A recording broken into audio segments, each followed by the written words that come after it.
Ever find yourself wondering, like, how can we, like, keep old traditions alive, Yeah. in this world that's so obsessed with technology? hmm It's a question that, well, the Miss Earth 2024 pageant actually tackled this very question. Oh, wow.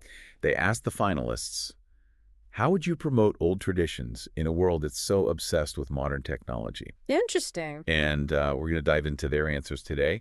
And I've got an expert here with me to help us unpack it all. You ready? Absolutely. Let's do it. All right. So the finalists that we're going to be hearing from today are Rafthildur Haraldsdottir from Iceland, Jessica Lane from Australia, Neva Antizana from Peru, and B. Milan-Windorski from the USA. Gotcha. So first up, Iceland's Rafthildur Haraldsdottir. hmm She focused on the importance of education, especially about Iceland's history of resourcefulness, particularly, during those harsh winters that they have. Well, and what's interesting about that is, it really highlights the link between tradition and sustainability. Iceland's history, I mean, it offers so many examples of, living in harmony with nature, and that was born out of necessity. Mm-hmm. So by passing that knowledge down, you're not just preserving cultural practices, Right. you're also fostering a mindset of respecting the environment and being resourceful. Right.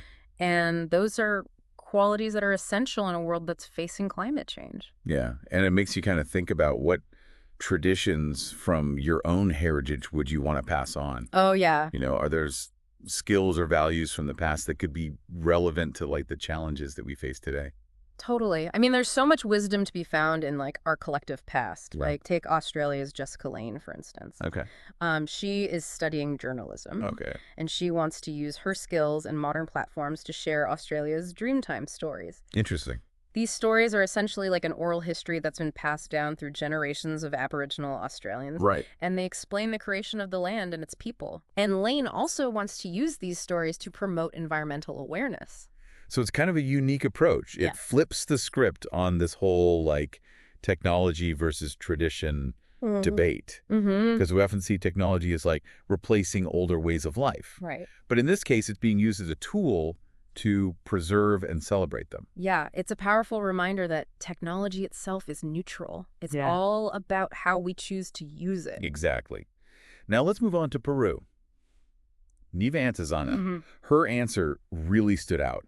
She spoke about the deep connection between Peruvian traditions and Mother Earth, Right. emphasizing that profound respect for nature that's just woven into their culture. Yeah, and her suggestion to use social media to promote traditional practices is, I think that presents a fascinating dilemma. Oh, absolutely. Social media is a double-edged sword. Yeah. On the one hand, it can be like this powerful platform for sharing knowledge and building community around shared values. But on the other hand, it can be like a breeding ground for misinformation and a tendency toward just the superficial. That's true. But Antizana's point, I think, really underscores the importance of being intentional with these platforms. Yeah. Like, if we're going to use them, we need to be mindful of how we represent these traditions and the values that they embody. Yeah, I couldn't agree more. It's not about blindly adopting technology, but like wielding it with purpose and discernment. Right. And last but not least, we have Bea Milan-Windorski from the USA. Okay. She had this really powerful quote. She said, "We don't inherit the world from our ancestors. Rather, we borrow it from our children." Wow, that statement, I mean, it reframes like our entire relationship with the planet and future generations. Yeah. We often talk about preserving traditions for our children, but she like flips the script. We're the stewards of their future. Right. Our actions today directly impact the world that they will inherit. Absolutely. And she didn't stop there. She also discussed returning to natural modes of production and used the example of peatlands, conserving like a significant amount of the world's carbon. This is where traditional ecological knowledge comes into play. Okay. For centuries, indigenous cultures have practiced sustainable living. Right. They understood the delicate balance of ecosystems, and modern science is now catching up to that wisdom Right. and recognizing the value of those practices. It's almost like Milan-Windorski suggesting that the old ways might hold the key to solving some of our modern problems, which is a pretty revolutionary idea in a world that's obsessed with newness. Absolutely. Yeah. It challenges us to look beyond the allure of technology and rediscover the enduring value of practices that have stood the test of time. Yeah.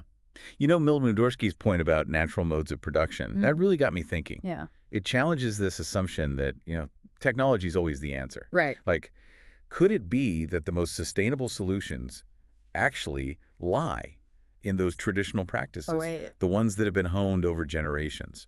It's a really thought-provoking idea, isn't it? Yeah. We've become so focused on innovating and inventing Mm-hmm. that we may have overlooked the wisdom that's embedded in the Yeah. practices that have worked for centuries. Right. Take the peatlands that Milan Windorski mentioned, for example. Okay. For years, they were just dismissed as, unproductive wastelands, ripe for development. Mm-hmm. Now we're realizing that they're incredibly efficient carbon sinks, which are vital for combating climate change. Right. And this knowledge isn't new. Right. Yeah. Indigenous communities have always understood the importance of peatlands. It's like a reminder that we don't have all the answers. Right. And that progress isn't always about forging ahead. Mm-hmm. Sometimes it's about rediscovering, what we've lost touch with. Yeah, I think that's a key takeaway here. Mm-hmm. It's not about rejecting technology altogether, Right. but it's about striking a balance. It's Yeah. about recognizing that technology can be a powerful tool for preserving traditions and promoting sustainable practices. Just like Jessica Lane using journalism to share those Dreamtime stories. That's a Exactly. perfect example of merging the old with the new. Precisely. It's about being selective, Mm-hmm. choosing technologies that amplify the best of our traditions Right. rather than overshadowing them. And what's fascinating to me is that despite their diverse backgrounds, Right. all four of these finalists seem to share this underlying belief that tradition and technology don't have to be at odds with each other. Yeah, they each present a unique perspective, Yeah. but there is this common thread, Right. respecting the wisdom of the past Mm-hmm. while embracing the potential of the present. And it's not just about preserving the past for the sake of nostalgia. Right. It's about recognizing that those traditions often hold solutions to the challenges that we face today, whether it's climate change or social isolation or, the loss of community. This is what makes this whole conversation so relevant. Yeah. It's not just theoretical. It's about finding ways to live more meaningfully and sustainably Yeah. in a world that's rapidly changing. Mm-hmm. So how do we, as listeners, Right. take these insights and apply them to our own lives? I think the first step is just being more aware. Okay. We need to question our assumptions about progress and be open to the idea that the old ways can offer valuable lessons. It's about asking ourselves, Yeah. what traditions do I cherish? Mm-hmm. What values do they embody? Right. And then figuring out how to incorporate them into our modern lives. Yeah. Maybe even leveraging technology to help us do that. Absolutely. And we need to be critical consumers of technology Right. instead of letting it dictate our lives. Right. We should be intentional about how we use it, Right. choosing tools that align with our values and help us live more fulfilling lives. We have this amazing opportunity Yeah. to create a future that honors the best of the past Mm-hmm. while harnessing the power of the present. Yeah. It requires us to be thoughtful, Mm-hmm. to make conscious choices, Right. and to remember that progress isn't always linear. Mm-hmm. Sometimes looking back is the best way to move forward. That beautifully captures the essence of this discussion. Yeah. And it brings us back to Milan Windorski's powerful quote about borrowing the world from our children. Mm-hmm. If we truly embrace that idea, Right. it changes everything. It does. It shifts our perspective from one of entitlement to one of responsibility. Right. We're not just inheriting this planet, Mm-hmm. we're borrowing it. Which begs the question, Yeah. what kind of repayment are we making Right. through our actions today? That's a question worth pondering. Yeah. And it leads to another thought-provoking consideration. Mm-hmm. If we're only borrowing this planet, Yeah. what kind of inheritance are we leaving behind? Right. Not in a material sense, Right. but in terms of values and knowledge Mm. and a way of life that's truly sustainable and fulfilling. How can our relationship with technology contribute to a positive inheritance for future generations? That's a good one. Wow, that's deep. Yeah. It's we're not just shaping our own lives, Yeah. but the very trajectory of humanity. And that's a responsibility we shouldn't take lightly. All right, welcome back.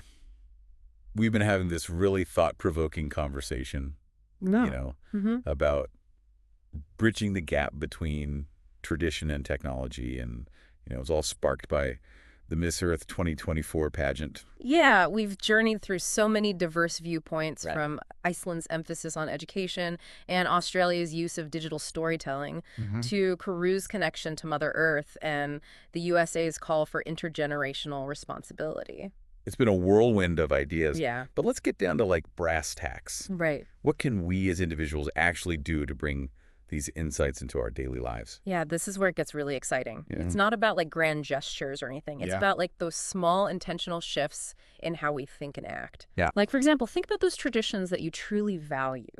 Family recipes, storytelling, a craft that you love. Right. Whatever resonates with you. Good. How can you keep those alive, not as like dusty relics, but as vibrant parts of your life? I love that idea. Yeah. It's about actively engaging with our heritage, not just passively inheriting it. Right. Maybe it's finally learning that family recipe from your grandma, or taking a class on a traditional craft from someone in your community. Exactly. And never underestimate the power of just sharing those stories and traditions with others in a world that often feels so disconnected. Right. These acts of sharing, they build bridges and they foster a sense of belonging. It's like creating a ripple effect. Yeah. Spreading that appreciation for tradition outward. Exactly. And if you happen to be tech savvy, Right. why not use those skills to document and share those traditions even more widely? Yeah.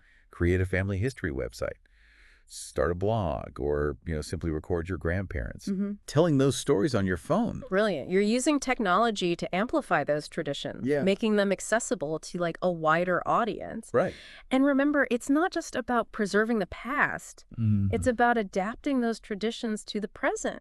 Right. Think about how those traditional values can inform your choices in a modern world. Like using those values as a filter for decision making. Exactly. Let's say you value resourcefulness, Right. a trait that's often associated with traditional practices. How can you apply that to your daily life? Yeah. Maybe it's choosing to repair something instead of tossing it out, or finding creative ways to reduce waste. Exactly. You're weaving those values into the fabric of your life, making them relevant in a modern context. And don't forget about the power of community in this journey. Yeah. Seek out others who share your passions, Right. whether it's a local gardening group or a historical society or even like an online forum about a particular craft. Community is so important. Yeah. It provides that support system, that sense of shared purpose that can help us stay grounded Right. in a world that's constantly trying to pull us in like a million directions. Yeah, and here's the thought. Okay. How can you use technology to build bridges between generations? Oh, interesting. Maybe you could teach an older relative how to use video chat to stay connected with family far away. Or perhaps use social media to share those traditional recipes Right. with a younger audience. I love that. Technology can be such a powerful tool for connection, Right. especially across generations. Totally. And it can help break down those stereotypes about tradition being stuffy or outdated. Sometimes the most impactful actions are the simplest ones. Choosing to spend time in nature, Right. disconnecting from the digital world for a while, practicing mindfulness. These are all ways to reconnect with ourselves Yeah. and those rhythms of life that have sustained humanity for centuries. It's about like slowing down, being present, and appreciating the beauty of the ordinary. In a world that's obsessed with speed and constant stimulation, Right. those moments of stillness are more valuable than ever. Absolutely. As we wrap up this deep dive, I want to leave our listeners with a challenge. Okay. Think about one small, tangible action you can take today to honor a tradition you cherish, to connect with your community, or to use technology in a way that aligns with your values. It doesn't have to be monumental. Right. It's about taking that first step, making that conscious choice, Yeah. and realizing that we all have the power to bridge the gap between tradition and technology, Wow. creating a future that's both rooted and innovative, Right. connected and meaningful. Beautifully said. It's a lifelong journey Yeah. of exploration and adaptation and connection. Embrace the challenge. Right. Enjoy the process. Yeah. And let's create a future where tradition and technology can coexist and even thrive together. That's a great point. Well, we've reached the end of our deep dive for today. Yeah. Keep those minds curious, those hearts open, and those connections strong. Until next time, happy exploring.